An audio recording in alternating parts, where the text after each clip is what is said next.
you've been there in hot seats. You've been, as well as being on screen, you've been off screen. You've managed departments.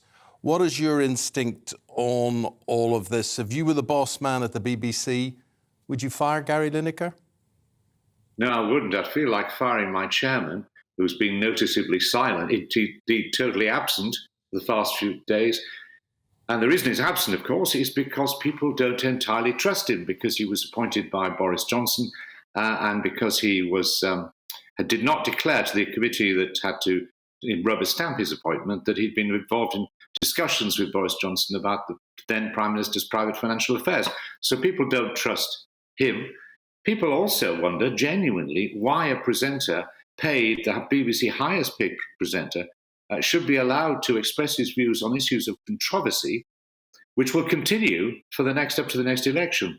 So there are two different principles here. You will expect a fudge today. There will be no solution. And the fudge will go something like, Mr. Lineker agrees not to tweet on these matters for the next 2 weeks or month. Meanwhile, the BBC will do yet another review of its impartiality guidelines. That, will have the short-term effect of damping everything down. It has got crazy, but doesn't resolve the fundamental issues. Yeah, I mean, that's very interesting because I think it's unlikely that Gary Lineker would agree to being silenced long-term on this. And that is the dilemma, isn't it, going forward for the BBC, given that they want to try and keep him. And also, interesting, you said you would go ahead and you would sack the chairman. Interesting that the Prime Minister has declined to back him. Do you think genuinely he or indeed the Director General, Tim Davie, could lose their jobs over this? Well, they could, but I don't think they will. But the fundamental thing about the chairman is that he is the BBC. Actually, he can hire and fire a director general. So the chairman is the BBC. And on an issue of principle, like impartiality and so on, he has to speak out. And when your DG is under great pressure, and by the way, in the United States on business, the first thing you want is a chairman who says, hold on, we're going to look at this, but let me explain the principle and so on. He's been absent altogether. And the reason he's absent is because he's the subject of inquiries into his conduct. He can't do his job. And if he can't do his job, he shouldn't be doing it at this time. This is the biggest crisis the BBC has been in since the last biggest crisis. There's always one about every 4 or 5 years. And he's been missing in action. But I think Gary Lineker's got to think very hard. He's the highest paid person in the BBC, at least £1.5 million per year. He has helped to bring the BBC into this situation. If he cares about the BBC, and he's got to care about it, I think, as well as caring about his own right to tweet, I think he should be trying to compromise at the moment. I mean, the big question is, do you want an organisation committed to impartiality? It can't be impartial in the sense that nobody can be perfect. But because you can't be perfect, you don't stop trying to be good. And you try to be impartial, and people properly criticise you. But it's worth it so that organisations that aren't as impartial as the BBC can go and express views, like your channel or whatever. That's absolutely fine. That adds to the richness of the debate. You want to think there's somewhere in the middle that you can switch on and you get the facts without prejudice. And that's what impartiality is. Now, it's imperfect, but it's worth preserving.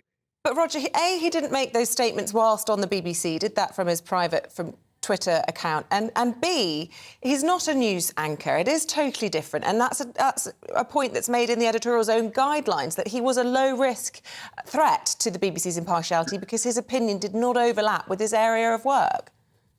He's obviously not a low risk because of the row that's happened. Well, is that caused by him or the handling of it by the BBC would be my question.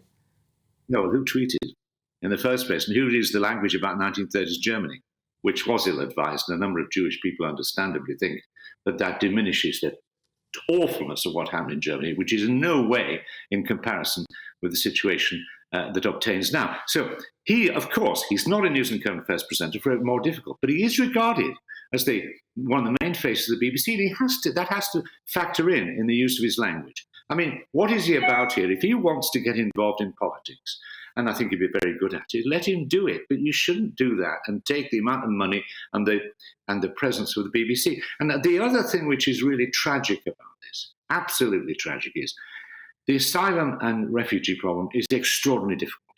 Extraordinarily difficult. No government, no opposition party knows how to handle this. It's extremely difficult. And for example, We've got last year 74,000 total UK asylum applications. That sounds terribly high, but France had 180,000, and there are a million for the Europe on the whole. Looking forward to climate change, this problem is going to get worse. We have to forge some sort of national long-term agreement about how we deal with this and treat these people as individuals, but respect the views of those people who are worried that this country will change its nature as a result. So we've got to take down the arguments, look at the complex issues involved. But I'm afraid what you're going to see for the next 18 months is both political parties playing this to their advantage, in which case Mr. Lineker should probably just shut up, frankly. So, in conclusion, Roger, you know and I know that most programmes could survive the loss of their presenter, their anchor, and let's face it, people watch Match of the Day for football, not for who's hosting it. So who's kept Gary Lineker his job, him or his colleagues? Well, it's both, isn't it? But it's mainly him. He's a brilliant presenter. I love Match of the Day. Do I want to watch Match of the Day with Gary Lineker? He's 62. Carry on, Gary, please. Yes, I do. I actually share a lot of his political views. But his ego's involved in this too. He's got to say what is best for the BBC, what is best for the country, not just what is best for Gary Lineker. It's a very complex argument, but I expect today a fudge. And good for a fudge. They're necessary sometimes.